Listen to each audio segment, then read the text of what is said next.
এত রান করেও ম্যাচটা জেতা হলো না। ক্যাপ্টেন মেহেদীর সামনে থেকে নেতৃত্ব দিয়েও জেতাতে পারলেন না। দলকে সেঞ্চুরির আক্ষেপে পড়াচ্ছে না একটুও, কিন্তু রান খরার ভুগতে থাকা ব্যাটাররা যখন দিশা পেল তখন কেন হারল টাইগাররা? ওয়েস্ট ইন্ডিজের সেন্ট কিটস থেকে নাহিন বিন জসিমের রিপোর্ট। ম্যাচ শেষে টিম বাসে ওঠার পথে বারবারই মাথা নাড়ছিলেন তাসকিন। বোলিংটা একদমই মন মতো হয়নি।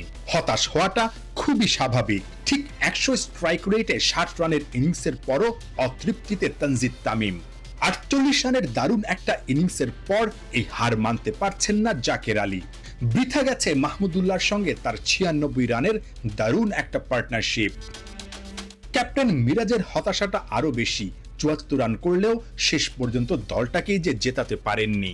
মিরাজ একটু ডিসঅ্যাপয়েন্টেড কিনা, কারণ এই ভেন্যুতে এর আগে আসলে এত রান চেস করে কেউ জিততে পারেনি। সবশেষ 5টা ওয়ানডেতেও দেখেছি যারা আগে ব্যাট করেছে তারাই জিতেছে। সবকিছু আসলে ঠিকঠাক ছিল, মানে ভুলটা বা সমস্যাটা আসলে কোন জায়গায় হয়ে গেল? না, দেখেন যে আমরা ব্যাটিং ওয়াইজ বলেন আমরা খুব ভালো ব্যাটিং করেছি, আমরা ভালো একটা টোটাল দিয়েছিলাম এবং আমাদের বোলাররা স্টার্টটাও ভালো করেছিল, বাট মাঝখানে ওরা একটা পার্টনারশিপ করে ফেলেছে, ওখানে আমরা উইকেট বের করতে পারি না। সো আমার কাছে মনে হয় মাঝখানের পার্টনারশিপটা আমাদেরকে ব্যাকফুটে ফেলে দিয়েছে। মিরাজ, আপনি যেটা বলছিলেন ব্যাটাররা ভালো করেছে, আর একটু ভালো হলে ভালো হতো।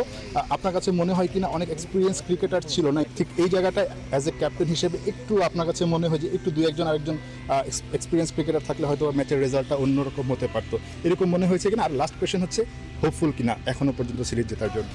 দেখেন যে একটা টিমের ভিতরে সিনিয়র প্লেয়াররা থাকলে তো অনেক আউটপুট দেয়, তারপরে আপনার অনেক ইনফরমেশন দেয়। বাট রিয়াদ ভাই অনেক ইনফরমেশন দিয়েছে, রিয়াদ ভাই অনেক হেল্প করেছে, লিটন দাসও হেল্প করেছে। বা আর একটা জিনিস যেটা আপনি বললেন যে অবশ্যই ওদের দেশে চ্যালেঞ্জিং, এবং আমাদের যে বোলাররা বোলিং করেছে ভালো বোলিং করেছে, বাট অনেক কিছু শেখার আছে। এরকম ম্যাচ হলে অনেক কিছু শিখতে পারবে, প্রেশার কীভাবে হ্যান্ডেল করতে হবে সেইগুলো সিচুয়েশন শিখে যাবে। সো এটা আমার কাছে মনে হয় অনেক পজিটিভ দিক আছে আমাদের জন্য। আরেকটা কোশ্চেন কি ছিল? সিরিজ স্টিল হোপফুল কিনা আসলে? এখনও আমাদের চান্স আছে, যেহেতু আমাদের একটা ম্যাচ হেরেছি। সো নেক্সট ম্যাচ যদি আমরা জিততে পারি, আমরা সিরিজ আমাদের জেতার অবশ্যই সুযোগ আছে। Okay, best of luck thank you. Miraj, best of luck. নিশ্চয়ই পরের দুটা ম্যাচে অনেক ভালো রেজাল্ট করতে পারবে বাংলাদেশ। মেহেদী হাসান মিরাজ খুব একটা হতাশ হচ্ছেন না, ঠিক যেই জায়গাটায় বাংলাদেশের ভালো করা দরকার ছিল সেই জায়গাগুলো নিয়ে কাজ করতে চান। নেক্সট দুইটা ম্যাচে বাংলাদেশকে জেতানোর ব্যাপারে এখনও তিনি আত্মবিশ্বাসী। অ্যাজ এ ক্যাপ্টেন তিনি মাহমুদুল্লাহ রিয়াদ কিংবা লিটন দাসদের কাছ থেকে বেশ সাপোর্ট পেয়েছেন।